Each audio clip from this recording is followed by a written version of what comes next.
सो के प्लेट में हड्डी गिराते ही हमें थोड़ी देर बाद का सीन दिखाया जाता है जहाँ पर ये तीनों ही सुअर की हड्डी चबा रहे होते हैं। फिर हड्डी को चबाते चबाते जा सो से बोलता है, जब मैंने तेरी जान को यहाँ पे बखच दिया तो फिर तू यहाँ पे आ करके ये खाना क्यों खा रहा है? मुझे जैसा कि लगा था तेरे पास कहीं पर भी अभी जाने के लिए बचा ही नहीं है, क्योंकि ब्लैक कैट यूनियन ने तो तुझे अवेंडन ही करके रख दिया। सो जा की बातों को सुन के बोलता है, मैं यहाँ पे बस कुछ ही समय के लिए रुका हुआ हूँ क्योंकि मुझे कोई बात पे गहन चिंतन करनी है। जा बोलता है, अच्छा तो तू अपने ब्लैक कैट यूनियन के उन सबॉर्डिनेट्स के बारे में सोच रहा है क्या? सो बोलता है, हाँ बिल्कुल, मैं उनको अपने भाई की तरह मानता हूँ। जा सो के इस बात को सुन के सोचता है, वाह ये बंदा अपने सबॉर्डिनेट्स के प्रति लॉयल तो है कम से कम। सो फिर कंटिन्यू करते हुए बोलता है, ब्लैक कैट यूनियन में अभी के टाइम पे जितने भी लोग हैं वो सारे के सारे वो लोग हैं जिन्होंने की ग्रेट राक्षसा के सामने सरेंडर कर दिया था हमारे फॉर्मर मास्टर के मर जाने के बाद, इंक्लूडिंग मी। ग्रेट राक्षसा ने जब हमारे फॉर्मर यूनियन मास्टर को मारा तो उसने सारे के सारे एग्जीक्यूटिव्स को भी मार दिया और जितने भी बचे हुए लो रैंक वाले थे उनको इस वाले रैंक पर प्रमोट करके रख दिया। जा बोलता है, तो फिर तू कैसा जिंदा बचा बे? तू भी तो एक एग्जीक्यूटिव है ना। सो बोलता है, मैं तब के टाइम पे थोड़ा एग्जीक्यूटिव था, मैं तो अभी अभी एग्जीक्यूटिव बना हूँ। सो के इस बात को सुन के जा सोचता है, अगर सो अभी वापस नहीं लौटा ब्लैक कैट यूनियन में तो फिर हो सकता है यूनियन मास्टर या फिर ग्रेट राक्षसा ही यहाँ पे मुझसे लड़ने के लिए आ जाए, जिसको कि मैं अभी के टाइम पे तो नहीं संभाल सकता। चीजें कुछ ज्यादा ही अनोइंग होती जा रही है। जहाँ ऐसा सोच के सो को आवाज लगाता है। सो बोलता है, हाँ क्या हुआ? जा बोलता है, मुझे ब्लैक कैट यूनियन में कुछ समय के लिए लेके चल। सो बोलता है, अबे तू पागल वागल हो गया है क्या? यहाँ पे कौन सी बकवास सी बातें करने लगा? अब ऐसा तो है नहीं कि तू एक अकेला बंदा वहां पे जाएगा और पूरे पूरे ब्लैक कैट यूनियन के ऊपर ही अटैक कर देगा। जहाँ सीरियस टोन में बोलता है, वाह तू तो बिल्कुल सही गेस किया रे, मैं तो वही करने वाला हूँ। सो जाके फैसले को सुन के एकदम हैरानी में सोचता है, ये बंदा सच में पूरी तरीके से पागल है, ये अकेले जाकर के ब्लैक कैट यूनियन के ऊपर अटैक करना चाहता है। जा बोलता है, जब तू मेरे को वहां पे पहुंचा देगा तो जल्दी से अपने सबॉर्डिनेट्स के पास जाना और उन सभी को एक जगह पे कलेक्ट करके रख लेना, क्योंकि मैं अगर वहां पे अकेला गया तो वहां पे जाकर के तुम्हारे यूनियन मास्टर के साथ साथ वहां पे जितने भी वॉरियर्स हैं उन सभी को एक ही बार में खत्म करके आ जाऊंगा। सो ये सुन के हैरान होते हुए बोलता है, चलो फिर ठीक है, मुझे ये बताओ कि कब चलना है? जा ये सुनते ही खड़े होते हुए बोलता है, कब चलना है? तेरा इससे क्या मतलब है भाई? हम अभी चल रहे हैं, तूने ये सुना नहीं है, कल करे सो आज कर और आज करे सो अब? कुक जाके डिसीजन को देख करके बोलता है, तुम कुछ ज्यादा ही जल्दी नहीं कर रहे हो, तुम्हें यहाँ पे जाने से पहले थोड़ी सी प्रिपरेशन तो कर ही लेनी चाहिए। जहाँ इस पे बोलता है, सरप्राइज अटैक जो होता है ना उसको अचानक से ही किया जाता है, बता के नहीं किया जाता भाई, समझे? कुक और सो ये सुन के बोलते हैं, अच्छा तो तुम सरप्राइज अटैक करने वाले हो क्या? अब मैं समझा। इसके बाद जहाँ सोचता है,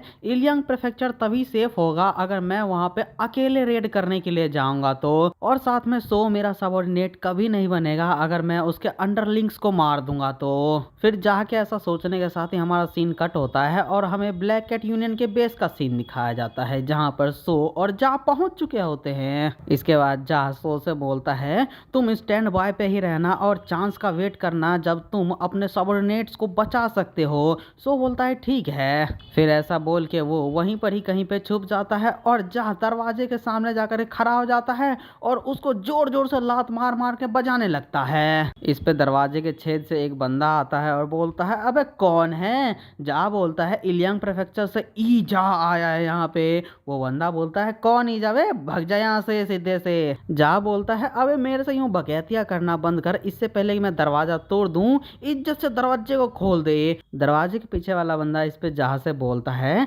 अबे यूं बकवास करना बंद कर, जब तक कि मैं तुझे छोड़ रहा हूँ यूं पियक्कर की तरह यहाँ से निकल जा जैसे कि तू यहाँ पे कभी आया ही नहीं था। और फिर ऐसा बोल के वो दरवाजे के पीछे वाला बंदा वहां से निकल भी जाता है। जहाँ को इस पे गुस्सा आता है और वो सीधा फान करके दीवार के ऊपर चढ़ जाता है। लेकिन भाई वो बॉडीगार्ड तब भी नोटिस नहीं करते जहाँ को। जहाँ जब उनके सामने से चल के जाने लगता है तब वो लोग इंट्रूडर इंट्रूडर चिल्लाने लगते हैं। फिर उस बंदे के चिल्लाने के बाद वहां पे ढेर सारे बंदे आते हैं और जहाँ को एक बार में ही घेर लेते हैं। फिर जा से पूछते हैं, तू कौन है बे? जा बोलता है, अबे मैंने कहा तो था मैं इलियांग प्रेफेक्चर से ईजा हूँ। उतने में ही वहाँ पे यूनियन मास्टर भी आ जाता है और वो बोलता है ईजा तो तू ही वो इनमें काम करने वाला लड़का है। यूनियन मास्टर के क्वेश्चन पूछने के बाद जहाँ उसका आंसर करने के बजाय उसी के ऊपर क्वेश्चन करते हुए पूछता है तो तू ही है वो सुअर जो कि ग्रेट राक्षसा के नीचे एक स्लेव के तौर पे काम करता है। आखिर मैं तुझे बोलूं तो बोलूं क्या, यूनियन मास्टर या फिर एक पालतू कुत्ता? लेकिन अभी के लिए छोड़ो उन सभी बातों को।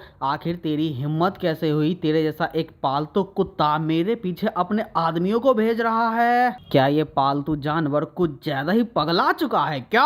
अब भाई जाक की बातों को सुन के यूनियन मास्टर का जितना भी सबऑर्डिनेट्स होता है उन सभी की तो फटी पड़ी रहती है और ये यूनियन मास्टर तो एकदम ही खामोश करा हो रखा होता है। जहाँ फिर कंटिन्यू करते हुए बोलता है अबे तू कुछ बोल भी तो, तेरे अंदर जुबान नहीं है क्या? आखिर तेरे जैसा एक पालतू कुत्ता अपनी जगह को कैसे भूल सकता है? जाके ऐसा बोलने के बाद यूनियन मास्टर के सबऑर्डिनेट्स में से एक बंदा बोलता है ऐसा लगता है कि ये बंदा पूरी तरीके से ही पगला चुका है। इसके बाद ये यूनियन मास्टर जा से बोलता है अगर तुम यहाँ पे हो इसका मतलब तो यही है पवेलियन मास्टर सो जिसको कि तुम्हें मारने के लिए भेजा गया था वो जरूर से ही मारा गया होगा। जा इस पे यूनियन मास्टर को चिढ़ाते हुए बोलता है ओए हरामी, ऐसे बकवास करना बंद कर और चल सीधा फाइट करते हैं। यूनियन मास्टर बोलता है हैं अबे तू ये क्या बकवास कर रहा है, आखिर मैं तुझसे फाइट क्यों करूंगा? जहाँ बोलता है सारे के सारे ध्यान से सुनो, अगर तुम्हारा यूनियन मास्टर मुझसे अकेला फाइट करता है भले ही इसकी स्किल्स कैसे भी क्यों ना हो ये तुम्हारा एक अच्छा मास्टर है,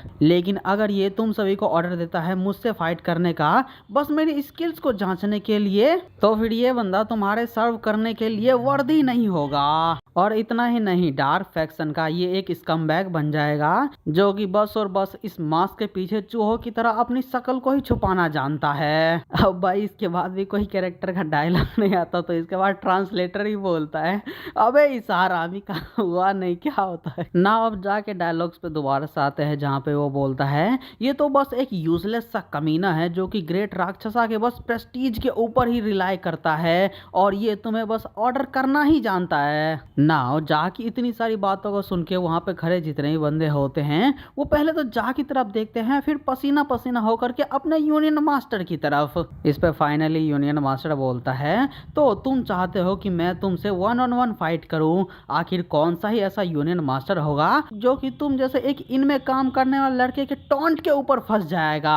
यूनियन मास्टर के इन बातों को सुन के तभी पीछे से सो आता है और चिल्लाते हुए बोलता है तो फिर क्या आप इस बार भी अपने सबऑर्डिनेट्स को ही डेथ को सामना करने के लिए आगे भेजने वाले हैं? सो को देख करके यूनियन मास्टर बोलता है पवेलियन मास्टर सो, मुझे याद है कि मैंने तुमसे कहा था अगर तुम इसको मारने में फेल हो गए तो तुम खुद को ही मार लेना, तो फिर तुम अभी भी जिंदा कैसे हो? क्या तुमने इसके सामने भीख मांगी अपनी जिंदगी के लिए? सो इस पे बोलता है मैं तेरे कहने पे जान दूं, मेरा कद्दू ले ले, मेरी लाइफ मेरी मर्जी भाई। तुझे क्या लगता है मैं तुझे कुछ ज्यादा ही पसंद करता हूँ या फिर तेरे प्रति कुछ ज्यादा ही लॉयल हूँ जो कि तू कहेगा और मैं तेरे लिए अपनी जान दे दूंगा? यूनियन मास्टर इस पर गुस्सा करते हुए बोलता है हैं तूने क्या कहा? जा बोलता है ओए इसकी बात में पॉइंट तो है। यूनियन मास्टर जा से बोलता है ओए ई जहा, आखिर तूने इसकी जान को क्यों छोड़ा? ये सुन के जहा बोलता है अबे मेरे को अपनी तरह मत समझ तू गधा कहीं का। इसके बाद सो बोलता है गोल्डन ड्रैगन पवेलियन के जितने भी लोग हो वो सारे के सारे मेरे पीछे आ जाओ, मैं इस बात के ऊपर अपनी जान की बाजी लगाता हूँ कि यहाँ पे हाउस एक्ट का ये लीडर ही जीतने वाला है। फिर सो के ऐसा बोलते के साथ ही कुछ लोग ऐसा होते हैं जो कि बिना कुछ सोचे समझे सो के पीछे जाकर के सीधा खड़े हो जाते हैं, जिसको देख करके यूनियन मास्टर गुस्से में पिनपिनाते हुए बोलता है तुम लोगों की हिम्मत कैसे हुई? सो बोलता है लीडर अगर आप इतने ही ज्यादा कॉन्फिडेंट हो तो फिर क्यों ना आप ईजा से 1-on-1 यूं ही फाइट कर लो बिना अपने सबऑर्डिनेट्स को सैक्रिफाइस करे हुए। सो के भाई इस बात को सुन के उसके जितने भी सबऑर्डिनेट्स होते हैं वो सारे के सारे इसी की तरफ देखने लगते हैं। इस पे यूनियन मास्टर सोचता है तू हरामी कहीं का, तू इस बातों को कहने के लिए आगे जाकर के प्राइस पे करे या एक बार मैं इस सिचुएशन को एक बार संभाल लूं बस। यूनियन मास्टर ऐसा सोचने के बाद जा से बोलता है चलो फिर ठीक है इनके लड़के, मैं तुम्हारा चैलेंज को एक्सेप्ट करता हूँ। जा बोलता है ऐसे बकवास करना बंद कर, जब तू किसी काम को करने के लिए कुछ ज्यादा ही फोर्स हो चुका है तो। और हाँ, सारे के सारे ध्यान से सुन लो, ये जो बैटल होने वाला है वो 1-on-1 बैटल होने वाला है तुम्हारे यूनियन मास्टर और मेरे बीच में। अगर तुम में से कोई भी बीच में आया।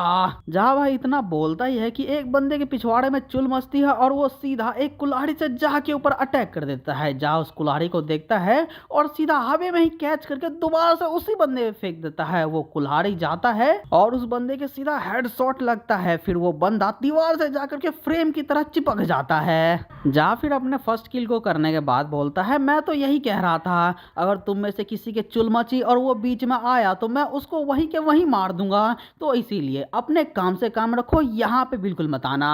और भाई जा के इस कारनामे को देख करके यूनियन लीडर को तो देखो, वो जा को कैसे देख रहा है जैसे कि वो जा को कच्चा चबा जाएगा।